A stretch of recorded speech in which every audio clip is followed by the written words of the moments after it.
Seja muito bem-vindo ao nosso MarketCast, mais um episódio especial, começando a semana, começando também o mês. A gente deseja para você um abençoado mês de outubro, para você que nos acompanha pelo rádio, pela TV ou pela internet, onde você estiver.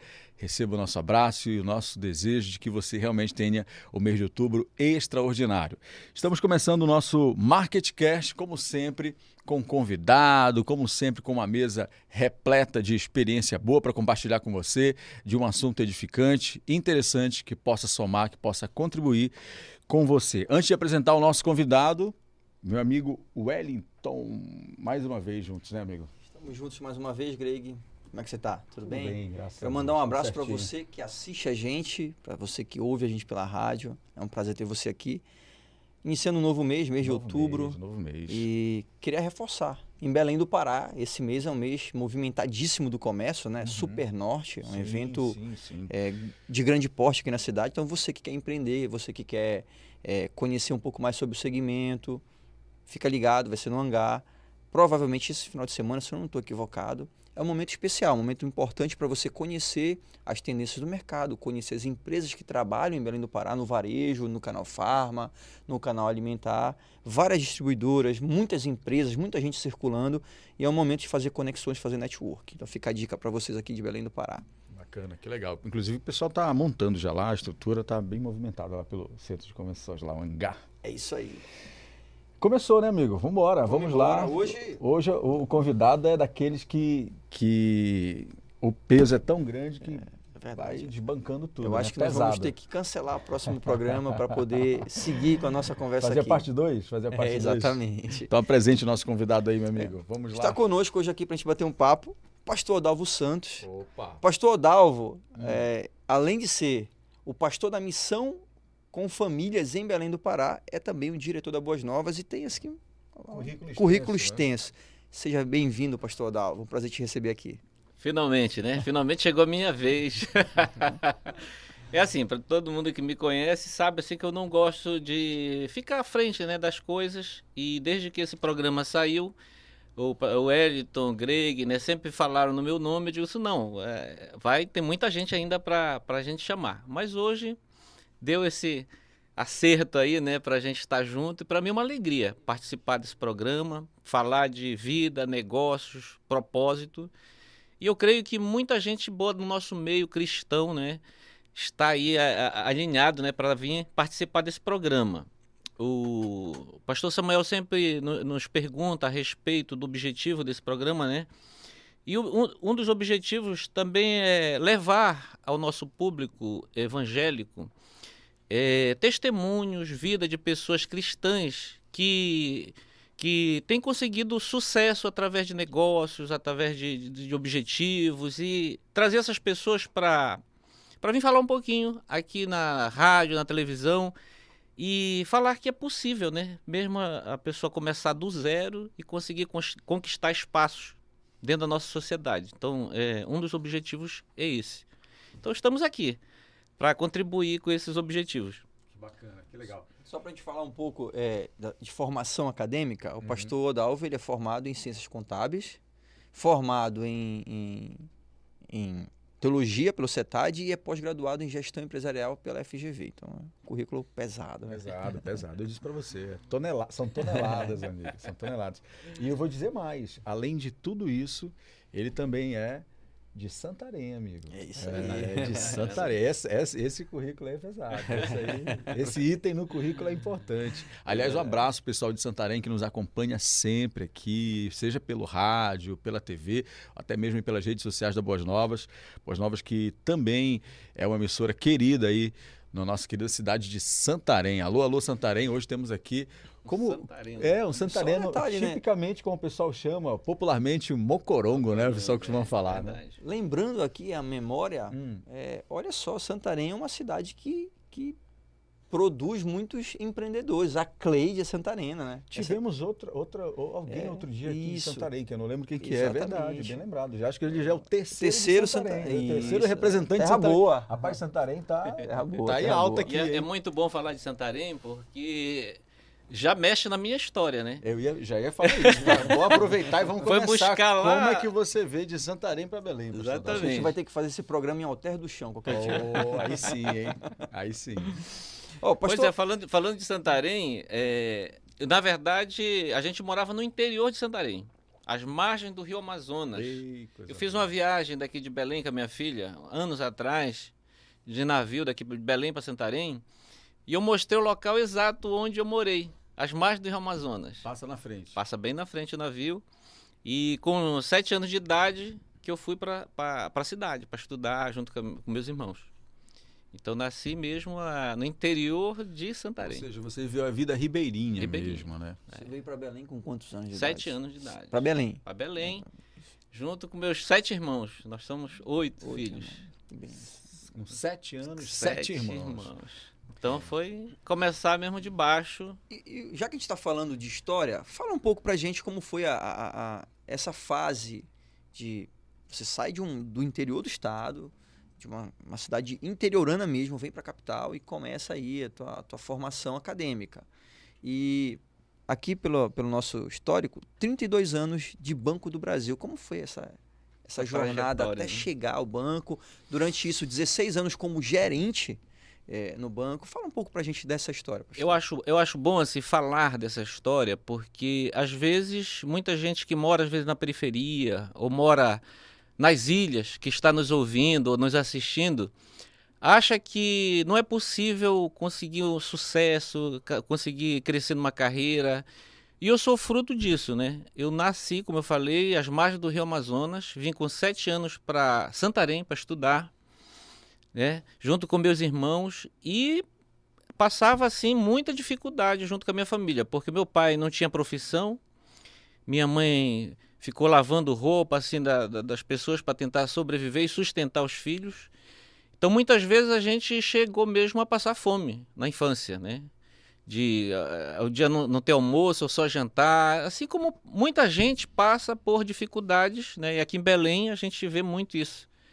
Pessoas que passam por necessidade. E a minha família foi assim, uma família bem humilde, bem necessitada. Mas meus pais se converteram quando eu nasci. Então isso já foi o principal avanço na nossa vida, né? Que foi a conversão dos meus pais quando a gente chegou na cidade. E essa convivência com a igreja, esse aprendizado com a palavra, fez com que meus pais criassem todos os filhos na igreja, ensinando o caminho, né? Então isso é muito importante. Então, para começo de conversa, vamos dizer assim, né? O sucesso da minha vida está alinhado a isso, a Deus, né? Aos ensinamentos dos meus pais, e aí aquela vida pautada na honestidade, na transparência, tudo isso, né, que meus pais sempre prezavam e prezam até hoje. Então isso fez com que eu criasse assim princípios, valores que norteiam a minha vida até hoje. Então lá em Santarém eu comecei a estudar em escolas públicas, junto com meus irmãos, um usando farda do outro, terminava o ano, aí passava aquela farda para o outro menor e assim. Você é o mais novo ou mais velho? Eu sou um dos mais velhos. Tenho mais velho, uma irmã, depois sou eu. Aí de mim para baixo. Você é o terceiro, no caso. Terceiro. Então, essa vida que muitas pessoas conhecem, né? Que estão nos ouvindo e vendo aí, que sabem assim, poxa, o pastor Dalva passou por isso. Passou, né? Que às vezes a gente não tem oportunidade de falar a nossa história, mas a nossa história acaba sendo a história de muita gente. Muita gente. Né? Então a gente congregou ali em Santarém, tudo estudando, e aí veio um concurso do Banco do Brasil em Itaituba, que é uma cidade próxima de Santarém. Meus irmãos mais velhos já estavam trabalhando em bancos nessa cidade, e eu fui para Itaituba para fazer o concurso do Banco do Brasil. Eu estava na época, perto dos 18 anos, já podia fazer inscrição. Então eu me juntei com o grupo da igreja de Itaituba. Eram 8 pessoas estudando para o concurso. Aí eu me juntei, e isso é muito legal para falar disso, porque a gente vê isso também, a igreja sendo esse suporte, né? Então a gente se juntou 8 jovens estudando para o concurso, e nós passamos todos os 8. no concurso. Passaram 40, então desses 40, Olha, 8 que foi da legal, nossa hein? igreja. Puxa. Olha, eu estou tomando nota disso aqui, porque agora como coordenador geral de Jovens de Belém, isso é um Né? projeto interessantíssimo e eu já vou colocar aqui, porque a gente precisa pensar nisso aí. Boa, boa. Não é legal precisamos isso? Total sentido, Excelente. total sentido. Nós precisamos projetar os jovens, Criar grupos de não estudo. só influenciar o empreendedorismo, mas tem gente que não empreende. Tem gente que quer ser CLT, Sim. quer ser um funcionário público e a gente tem que fomentar isso aí no nosso meio. Criar grupos de estudos, né? Exatamente. Muito Então, legal. excelente. Boa iniciativa. Passaram excelente. os 8 da igreja, né? E depois de um certo tempo, a maioria desses 8 estavam comissionados dentro do banco. Faziam parte já de gerência média, vários deles foram gerentes, né?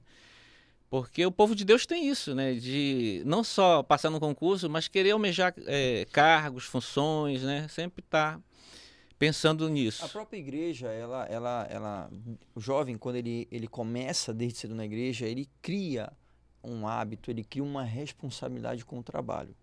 E aí, isso aí acaba refletindo na vida profissional dele. Entendeu? Eu comecei a trabalhar na igreja com 9 anos de idade.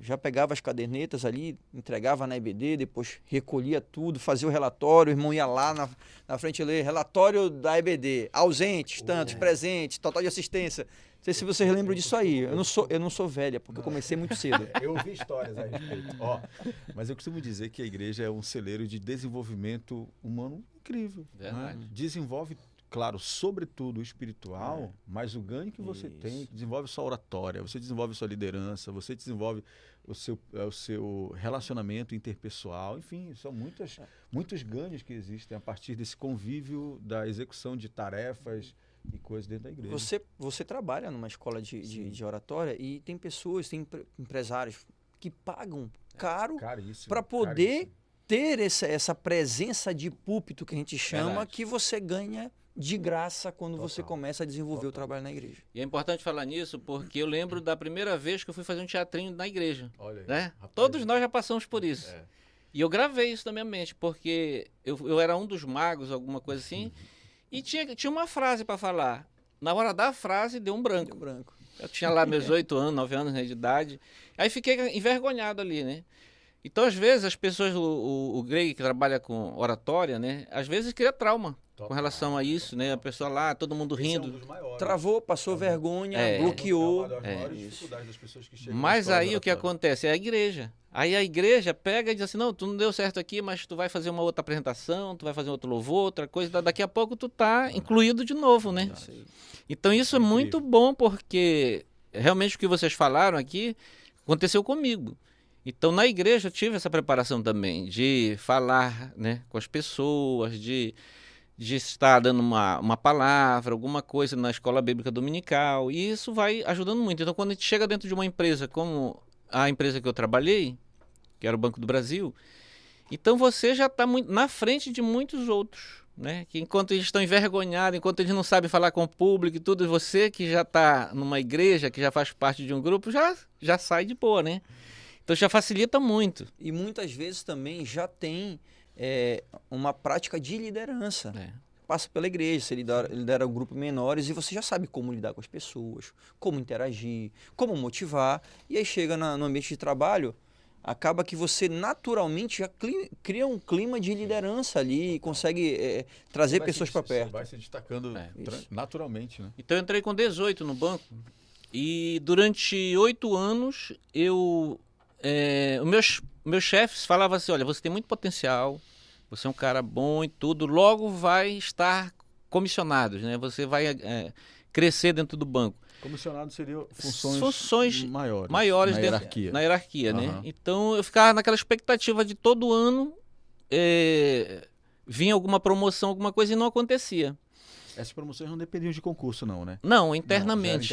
Internamente, né? Você vai passando. Como é que funciona? É indicação ou tem uma fase preparatória para? Tem fase preparatória, tem cursos, tem a indicação do próprio chefe, do gerente. Então são funções que dentro de qualquer empresa existe, né? Então você entra como escriturário. Um plano de carreira. Aí você passa por caixa, é um assistente, passa por supervisões de equipe, gerente. Você começou como? De carteira. Como todo mundo que entra nesses concursos entra como escriturário, que chama, né? Que é o funcionário base, né?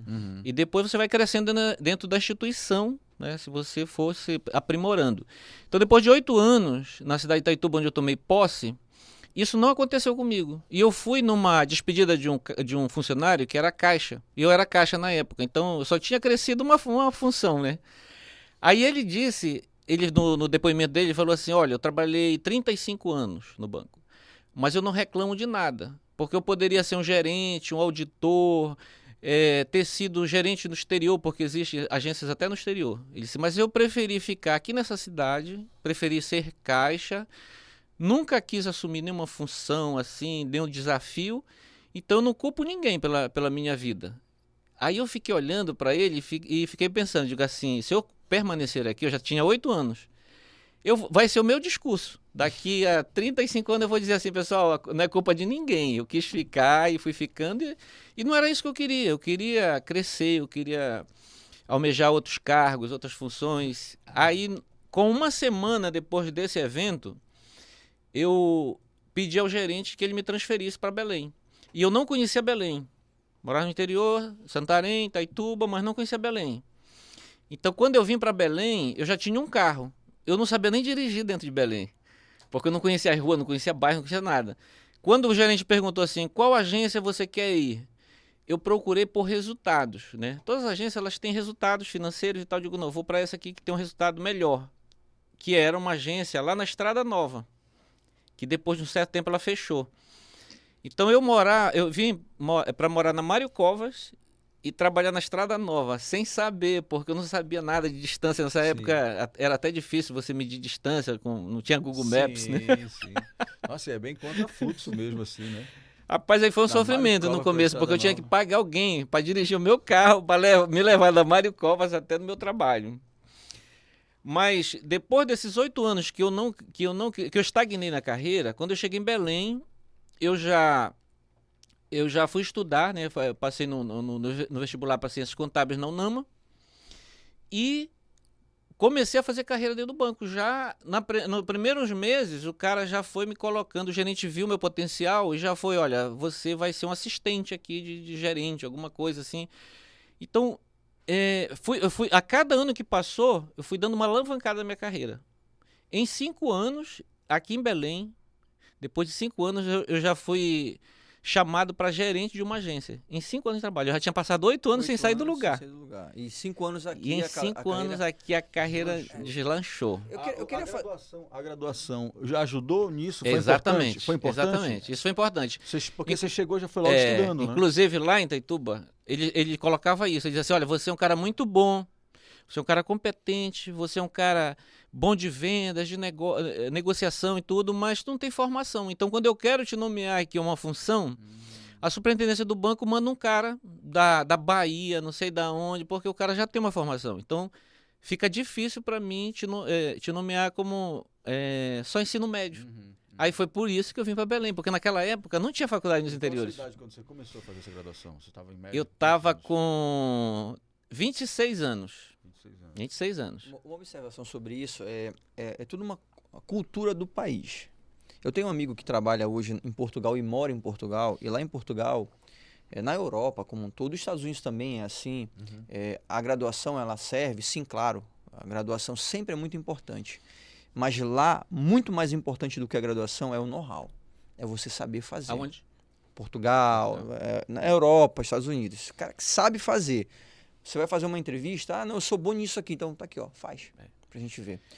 No Brasil, a graduação, a formação, o diploma, ele ainda é muito importante. O pastor falou assim, ó, eu sou bom em venda, você é bom nisso, mas você não tem a graduação. Nós estamos numa geração, hoje, que as pessoas dizem assim, não precisa estudar. Eu já ouvi muito. Eu converso com jovens de 18 anos, 20 anos, 22, aí até 25 anos, por aí, mais... Fala assim, não precisa estudar não, porque eu conheço pessoas influenciadoras no YouTube, não sei aonde, tal, que os caras estão bilionários e nunca estudaram, nunca fizeram a faculdade e tudo. Qual é o percentual de população que está bilionário por causa de YouTube? Vai medir. É 0,0 alguma coisa, entendeu? Então, a questão de não estudar deu certo para alguns, como já deu no passado. Exatamente. No passado, antes da internet... Muitas pessoas também que não estudavam, às vezes, viraram grandes comerciantes, donos de redes e tal, né? Aconteceu, mas é o mínimo. Mas o que o Wellington falou aqui é muito importante. Então, a gente não descartar o estudo, entendeu? Olha, eu falei, eu era competente, fazia tudo, obediente, vendia, tudo, tinha todos os perfis, mas não tinha nível superior. Então foi só eu entrar num curso aqui em Belém, aí quando agregou todo o conhecimento que eu já tinha dos 8 anos de banco, com a questão de estar estudando, já está no curso de graduação, aí já fui alavancando a minha carreira, entendeu? Eu já fui para assistente, supervisor, gerente de conta. Eu sempre digo o seguinte sobre essa questão. Meus filhos, eu influencio e influenciarei até quando eles forem adultos a estudarem, a terem uma formação, uma graduação, e depois disso eles vão escolher. Se ele quer atuar numa área específica, ele vai se capacitar. Ah, poxa, eu quero fazer design gráfico. Vai atrás, corre atrás. Mas a graduação é importantíssima. Porque é a tua base. É para falar assim para o mercado, eu sou formado nisso aqui. Exatamente. Entendeu? Ah, sou muito bom. Ok. Mas tem que ter uma formação. Então, a gente sempre influencia. E às vezes o jovem, ele não se achou. Ele começa um curso e ele acaba entendendo que a vocação dele é aquela mesma. Ou então ele vai entender que não é aquilo, vai trocar. Mas graduar é importantíssimo. E o que Existem pais que eu já conheci pessoas que não influenciam seus filhos a ter uma formação. Nem a nível médio. Eu já vi muito. Então é um perigo isso. É um perigo, porque eu já tive empresas, né? Eu coloquei na minha lista aí de farmácia, agência de turismo, várias empresas que eu já tive. E hoje, se eu tivesse uma empresa, eu também classificaria as pessoas que estão estudando, que está formado ou não, antes de entrevistá-las. Então, se você tem uma vaga na tua empresa para determinado serviço, e tem uma pessoa que tem o ensino médio, mas tem uma outra que é formada, você vai ter mais peso aquele que está formado, que passou por todo um conhecimento teórico e tal. Então, se elas estiverem de forma equivalente na entrevista, tu vai contratar o que está formado.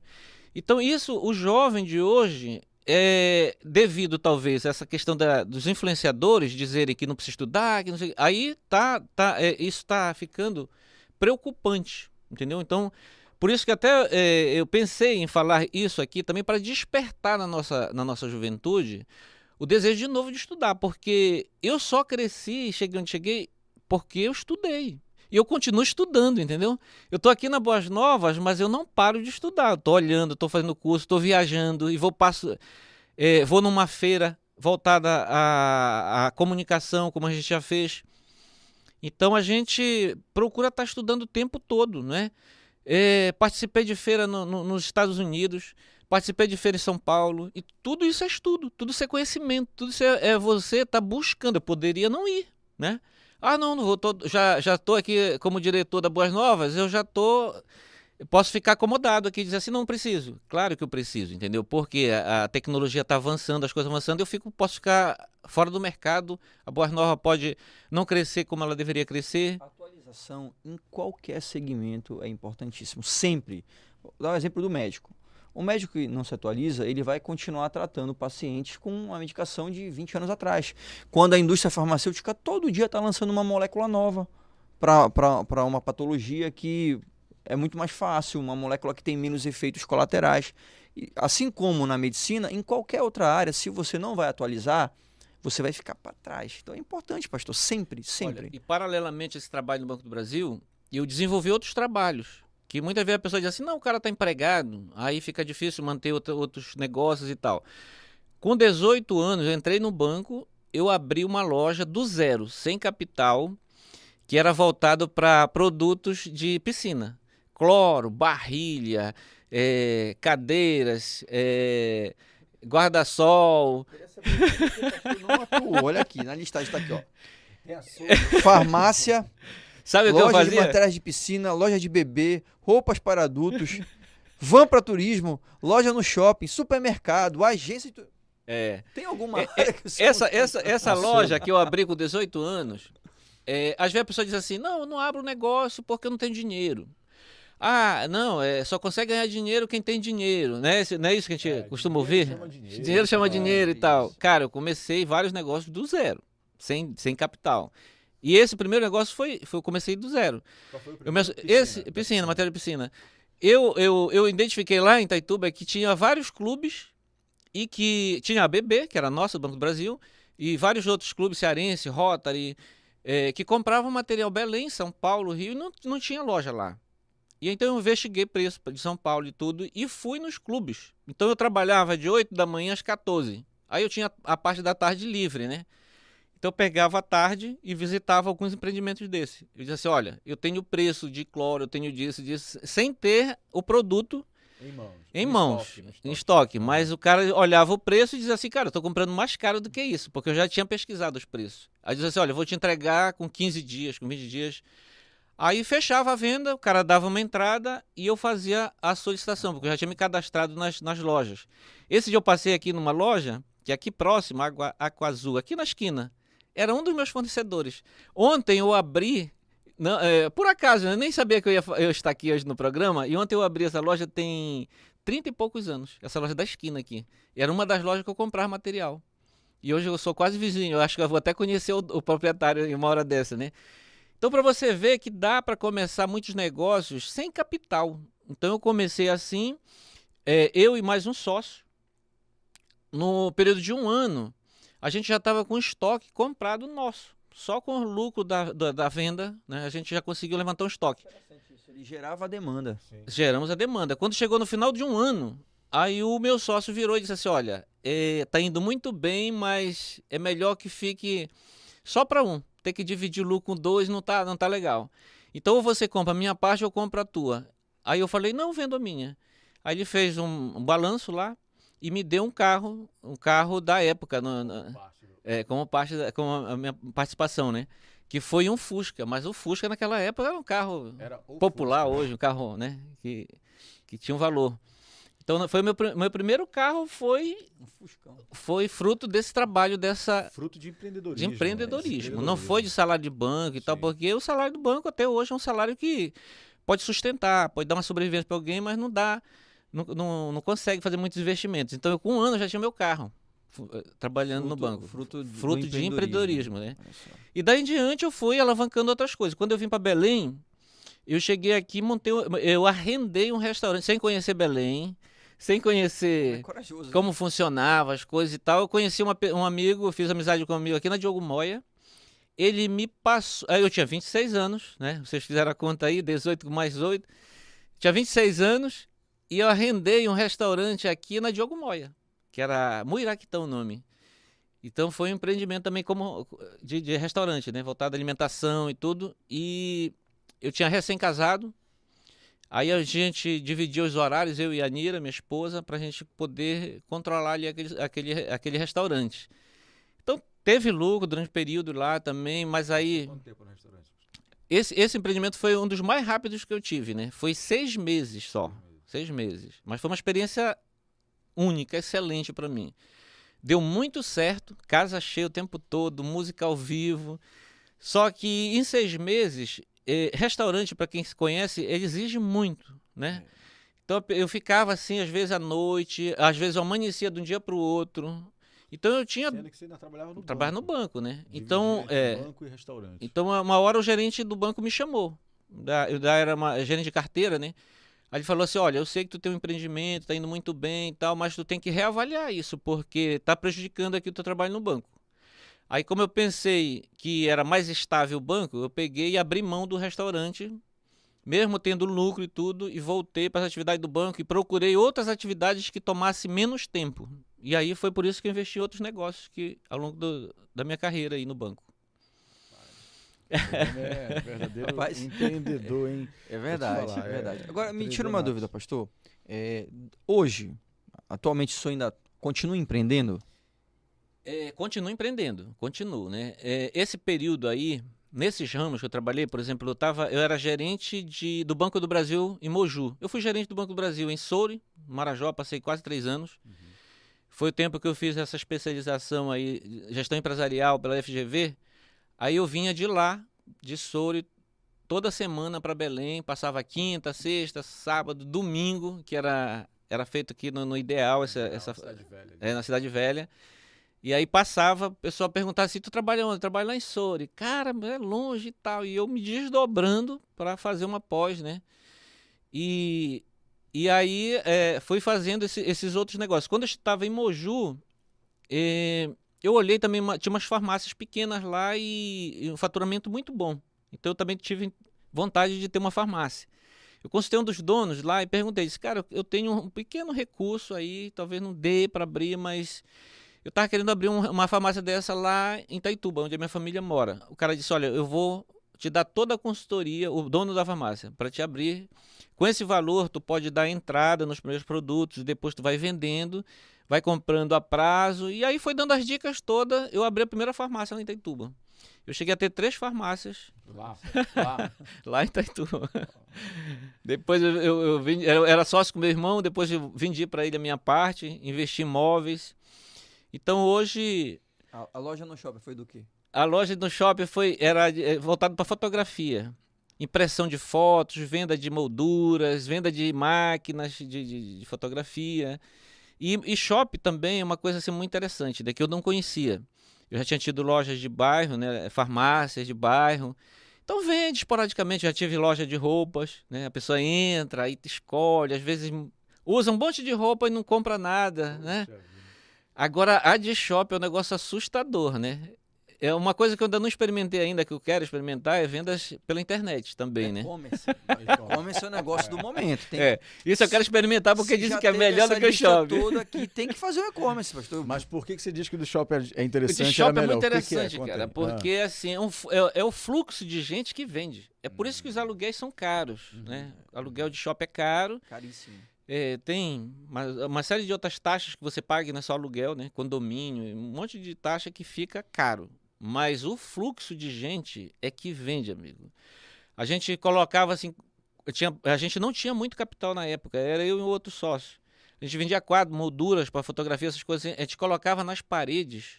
Assim, a gente estava colocando, pendurando, e já tinha gente tirando para comprar. Quanto é isso aqui? É 100? Ah, não quero. Tá, e aí eu ficava olhando.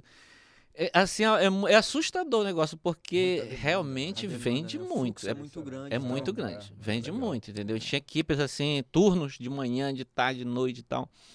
Então foi uma experiência assim, muito boa também. Mas tive dificuldades de administração também. Foi um negócio rentável, mas eu vendi a minha parte para o outro sócio também. Então, esses negócios que eu fui tendo... Fusca também não. Esse daí? Foi Fusca, eu acho que essa foi Palio. Não, estava na época do Monza. Do Monza. É interessante a gente falar sobre isso, porque dentro desses empreendimentos que eu citei aí, de farmácia, supermercado e tudo, tem empreendimentos que deram muito certo. Né? Eu fui sócio dos meus irmãos em supermercado, em Itaituba. Depois que eu saí da sociedade com eles me doaram terreno, casa, na minha parte, entendeu? Foi uma coisa muito boa, rentável. Mas tem outros negócios que eu fiz. Consultoria, pastor. Eu tô precisando aprender. Mas tem outros negócios que eu fiz que deu prejuízo, entendeu? Então a vida do empreendedor... Das dessas você que já deu terreno pro outro, né? Já deu carro. Deu prejuízo, entendeu? Mas assim, aí você vai no balanço lá entre o que você teve de receita e entre as perdas. No meu caso, eu tive mais receita do que prejuízos, né? Então, foi uma experiência muito boa. E por isso que eu incentivo o empreendedorismo, né? Das pessoas investirem realmente de atrás dos seus sonhos, porque são desafios, né? Desafio, o cara montar uma loja, abrir um negócio e tal, fazer algum tipo de atividade assim. Mas é muito libertador, assim, porque tinha uma coisa assim que eu pensava, né? Quando eu trabalhava no banco, eu tinha chefes, né? Pessoas que, olha, faz assim, faz assado, e me incomodava muito isso, né? Mas eu passei 30 anos. Mas eu acabei sendo chefe de muita gente também. Vamos lá, pastor. Quantos anos o senhor tem? Ah, isso aí eu não posso falar. Não, mas seria interessante o senhor falar, porque a próxima pergunta ela vai fazer sentido. O senhor ainda é muito jovem, pastor. Então, assim... Esse ano eu completei 55 anos. Não parece, né? Parece 54. Né? Olha... Veja bem, por que eu estou fazendo essa pergunta, pastor? Porque geralmente a pessoa, o empreendedor, a pessoa que gosta de trabalhar, ela é movida por isso, por ganhar dinheiro, por continuar empreendendo. E o senhor decidiu aposentar cedo, ainda continua, de alguma forma, empreendendo, mas essa sede pelo dinheiro não te motiva, não te conduz. E muito jovem, o senhor começou a trabalhar na igreja, como a gente chama, pro bono, sem receita. Sim. sem ganhar alguma coisa e fazendo um trabalho extraordinário que é a Missão com Família. E eu queria que o senhor falasse sobre esse sentimento de falar assim, não, agora que é o desejo de muita gente, agora eu vou parar, vou diminuir a intensidade aqui no mercado de trabalho e vou dedicar ao reino.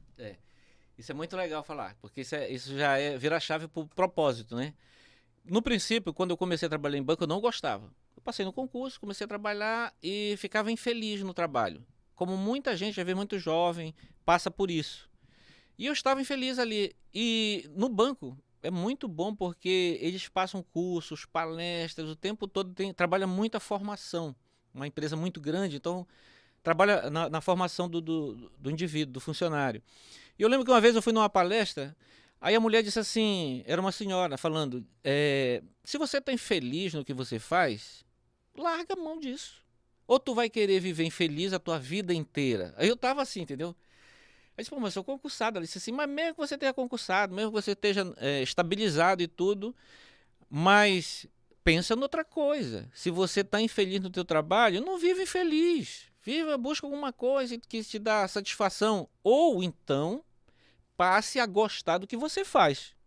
Porque senão, você vai ser infeliz pro resto da tua vida.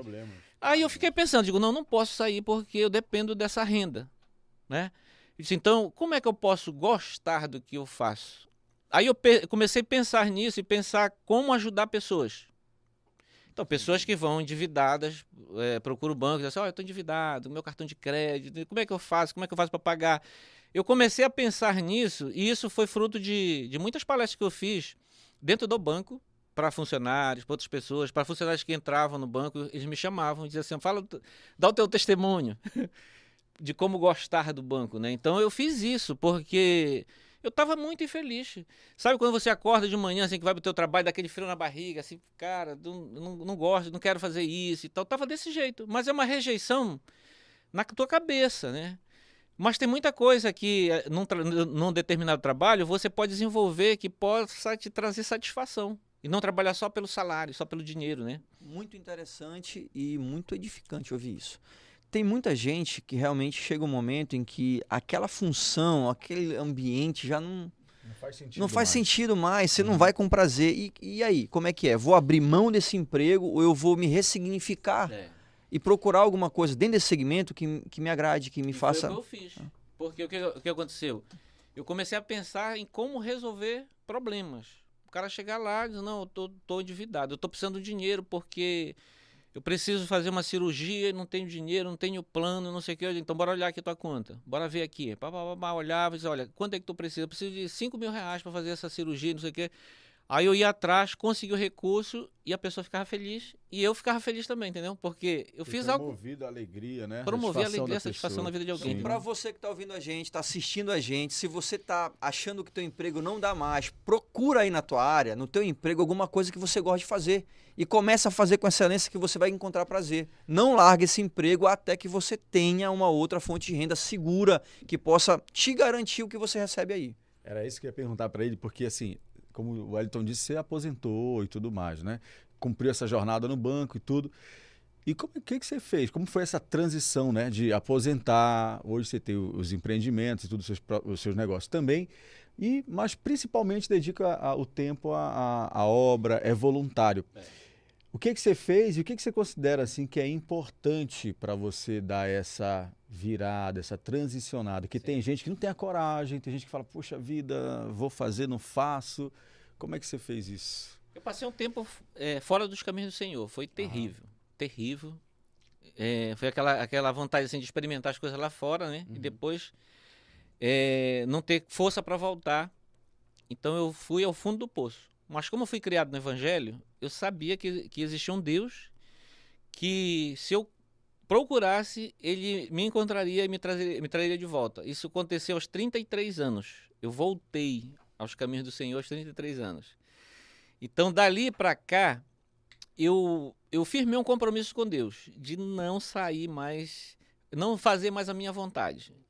Então, tudo que eu faço, eu coloco debaixo da vontade de Deus. Eu oro, peço direção, discernimento, para não errar mais. Porque eu errei tanto, fazendo a minha vontade, que hoje eu não quero mais, entendeu? Bateu a cota de erro todinha.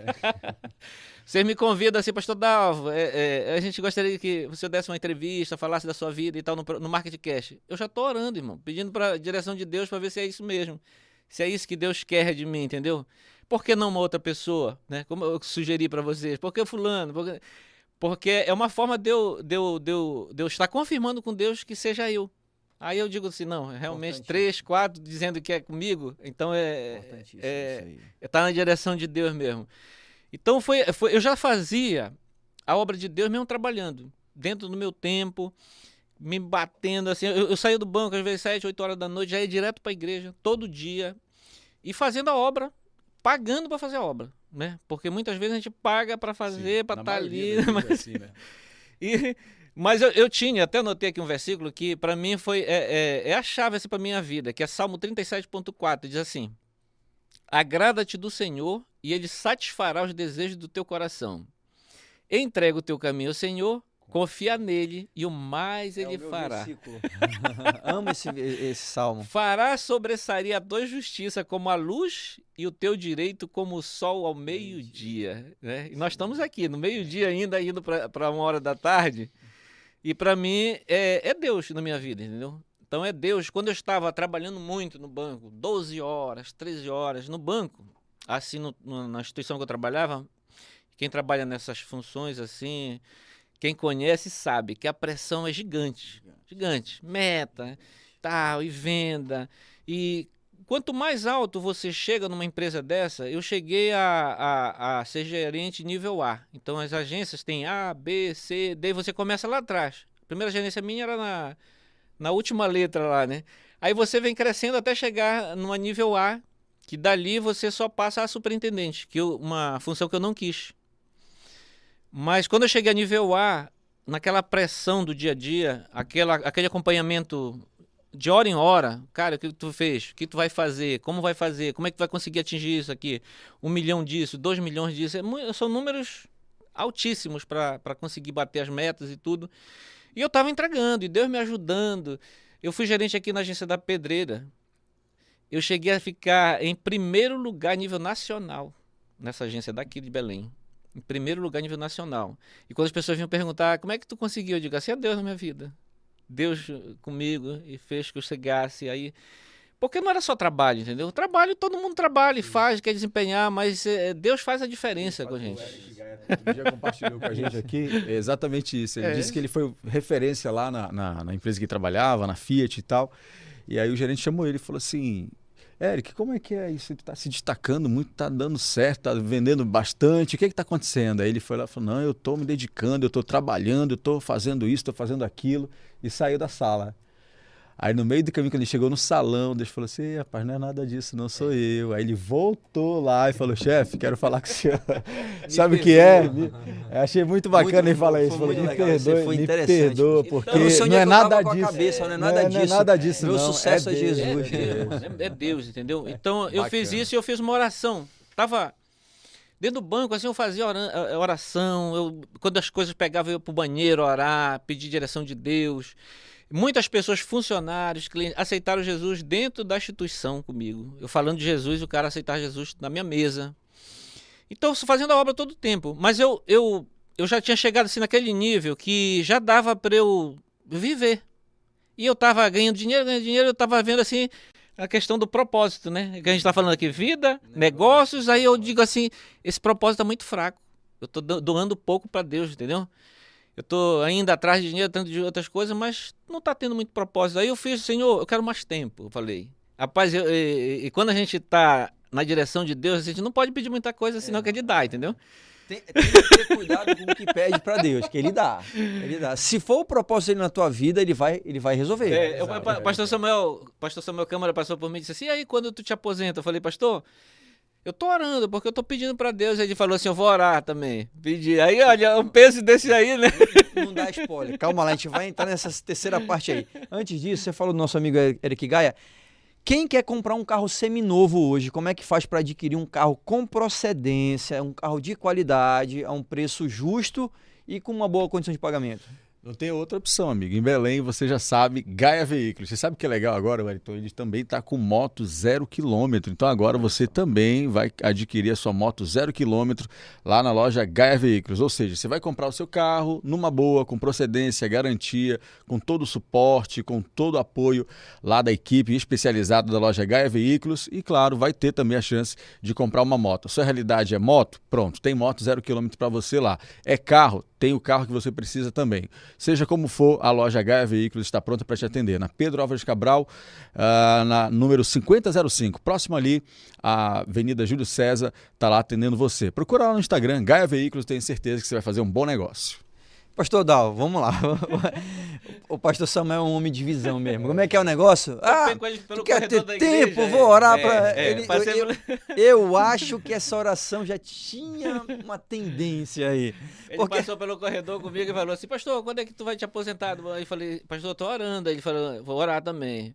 Vou orar e vou pedir para Deus te liberar dentro da bênção. Eita, cara, e foi dentro da bênção. Porque o banco fez um projeto lá de demissão, de aposentadoria, né? Então ele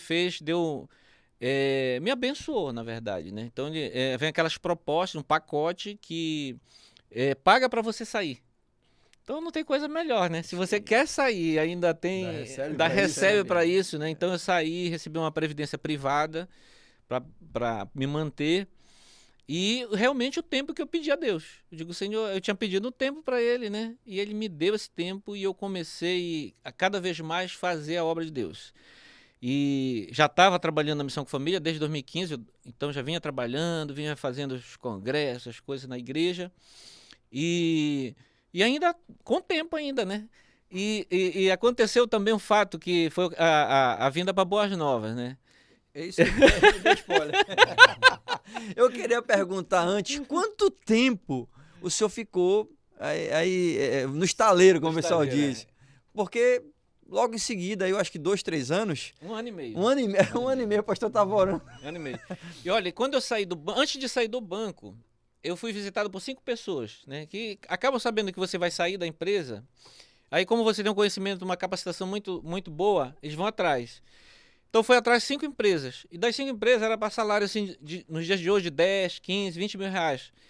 Então era diretoria, uma sociedade, trabalhar com uma exportação, ser assessor de um político. Então foram 5 opções assim que eu cheguei em casa, eu falei, Nira, eu tô... mandaram eu escolher 5 opções aqui para eu sair do banco e já engatar aqui direto numa desses serviços aqui. Aí ela falou assim, mas... por que tu pediu para Deus para sair do banco? Eu falei, a obra. Eu disse, mas eu vou continuar fazendo. Ela disse, não, mas se tu pegar um trabalho desse aí, tu vai ficar na mesma situação que tu estava no banco. A minha esposa é muito sábia, né? Eu acho que todo pastor, ele sonha com isso, né? Com ter tempo para fazer a obra, para você dedicar.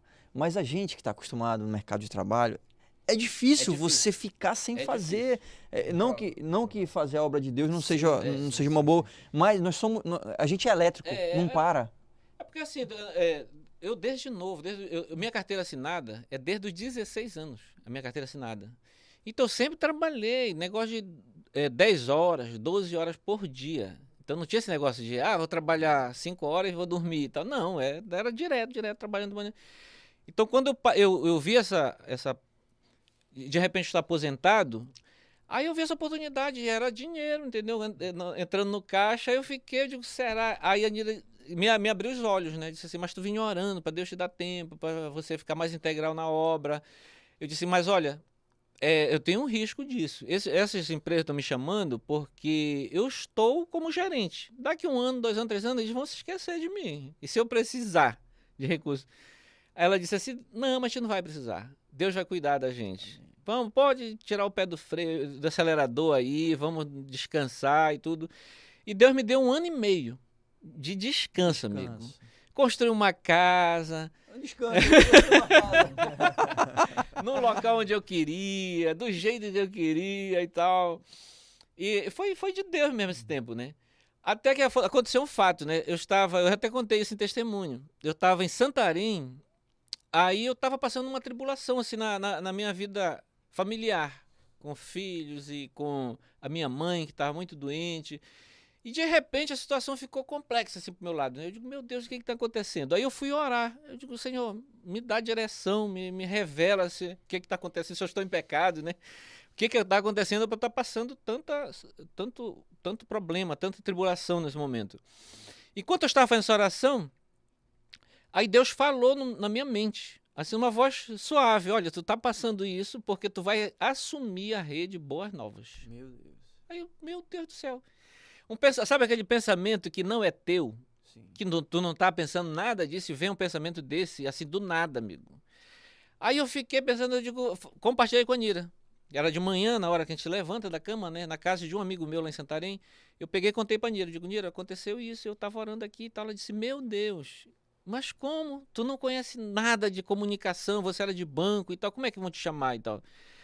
Aí ela disse, mas e se te chamarem? Tu vai aceitar? Eu digo, a questão não é se me chamarem. Deus já me chamou. Deus já falou.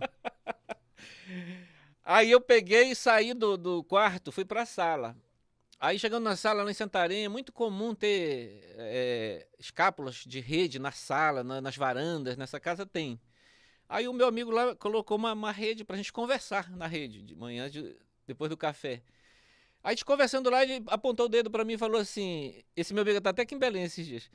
Ele falou assim, ei, te prepara, que vão te chamar pra te assumir a rede Boas Novas. Isso no mesmo dia, na mesma manhã. Aí eu falei assim, amigo, quem te falou isso? E o cara tá lá em Santarém, fora do contexto aqui, não sabe o que tá acontecendo aqui. Quem te falou isso? Ele falou, não sei. Passou aqui na minha mente para te preparar que vão te chamar. Aí para mim, foi, sabe, aquela confirmação de Deus? Enquanto você tá na dúvida, será que esse pensamento é meu? Será que não é? Será que não é? Aí quando Deus fala assim, através de uma pessoa, tu diz assim, acabou. A dúvida... Confirmou, né? A dúvida acabou. Aí à tarde, no mesmo dia... Pastor Felipe me liga. Ei, pastor, tu tá onde? Eu tô em Santarém. Tu chega quando? Eu digo, chega amanhã. Ele disse, olha, de vez em quando tu me leva aí, me dá umas caronas, eu quero te buscar amanhã para compensar. Vou te buscar no aeroporto amanhã. Eu disse, tá bom, chego 3 horas e tal. Aí o pastor Felipe foi lá no aeroporto me buscar. Quando eu entrei no carro dele, a gente conversando, rindo e tal, eu falei, pastor, Deus falou um negócio comigo ontem. Ele falou, o que foi? Aí eu contei pra ele, eu disse, Deus me falou que vocês vão me convidar para assumir a Boas Novas. Ele começou a rir dentro do carro. Rindo dentro do carro, disse, o que foi, pastor? Ele disse, rapaz, tem uns dias aí que a gente está conversando com a diretoria, em off, em segredo, em sigilo lá, para escolher uma pessoa, e o teu nome vem, aparece o teu nome de vez em quando, e agora, ontem, fechou no teu nome. Eu vim aqui, eu ia te dar carona normalmente, mas já ia aproveitar essa carona para te convidar. Mas já que Deus já te convidou, então vamos mudar de conversa. Tá confirmado já. Caramba. Aí a gente foi conversando. Quando chegou em casa, ele pegou a minha mala, botou na sala. Aí disse, pastor, já vou embora, posso fazer uma oração? Eu disse, pode. Aí ele fez uma oração já me consagrando para Boas Novas, sem eu dizer que ia aceitar, sem dizer que não ia aceitar. Deus já tinha mandado. Aí orou lá e disse, olha, era quinta-feira, eu acho que era na terça, na quinta-feira tu vai na Boas Novas para eu te dar a posse lá. Aí foi assim que aconteceu. E aí nós já estamos aqui há 2 anos, né? Há 2 anos, irmão. Né? E trabalhando, fazendo a obra. E para nós não é nenhum peso, né? Porque fazer a obra é coisa agradável, né? A Boas Novas, ela é uma missão. Né? Independente de quem recebe uma ajuda financeira aqui dentro, nós não temos nenhum trabalho voluntário aqui hoje, né? Todos os nossos trabalhos são remunerados, uma ajuda financeira. Mas eu não deixo de falar para todo mundo que trabalha aqui na Boas Novas que nós somos missionários. Né? É uma missão, levar o evangelho de Jesus aos mais distantes lugares. E todos os dias a gente ouve isso, vê testemunho de pessoas que estão em outros países, que ouvem a rádio, que vê a televisão ou assiste pelo YouTube, pelas redes sociais e falam que foram tocados pela palavra de Deus em algum lugar onde nós não poderíamos chegar, mas a palavra de Deus chega através da rede Boas Novas. E é interessante que a Boas Novas ela é mantida majoritariamente por semeadores. Não tem uma grade de patrocínio muito grande, por quê? Porque a maioria das empresas que gastam com mídia, ela gasta em produtos ou serviços que não compactuam com a nossa fé, com aquilo que a gente acha que é correto vincular a uma emissora evangélica. Então eu quero convidar você que está ouvindo ou assistindo a gente, que tem um produto ou serviço. Nós temos uma emissora que hoje, a rádio em Belém do Pará, é a segunda mais ouvida em todos os segmentos, ou seja, você alcança todos os públicos. Então aqui é o lugar ideal para você poder anunciar o seu produto. E nós temos a TV, que é uma mídia muito mais barata do que se você for usar uma televisão secular, aí você não vai, às vezes não vai conseguir nem entrar. Então assim, olha, eu estava em São José dos Campos esses dias e lá nós falamos que a nossa rádio é segundo lugar na audiência em toda a Grande Belém, né? E eles ficaram encantados com isso, porque é uma rede, uma rádio evangélica, para ter esse alcance. E eu disse assim, olha, e é tão natural isso, que às vezes a gente pega Uber, telefone, um carro lá e o cara tá ligado na Rede Boas Novas. Eu várias vezes já perguntei. Aí eu pergunto para a pessoa, você é evangélico? Aí a pessoa geralmente diz não, né? Não, não sou evangélico. Assim, você tá ouvindo a Rádio Boas Novas? E falou, eu gosto de ouvir essa rádio. Uma rádio assim que traz paz, tá? Um louvor, tem uma meditação, uma palavra no nosso coração. A maioria das pessoas falam isso. Outro dia eu visitei um empresário.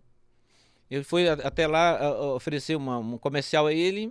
Não é evangélico, fechou o contrato conosco, mas ele é fã da Rede Boas Novas. Ele assiste televisão, ele assiste o rádio. Eu disse assim, por que você... Eu perguntando, que eu gosto muito de fazer perguntas, aí eu perguntando a ele por que ele gostava da rádio, né? Ele disse, não, eu ligo na rádio da hora que saio de casa. Já ligo, já ponho na 91.9 e fico ligado ali toda vez que eu tô dentro do carro, eu tô na Boas Novas. Eu disse, e por que você liga a rádio? O que te chama, o que te atrai? Ele falou assim, rapaz, é a mensagem positiva, uma mensagem de paz, uns louvores que traz alegria ao coração.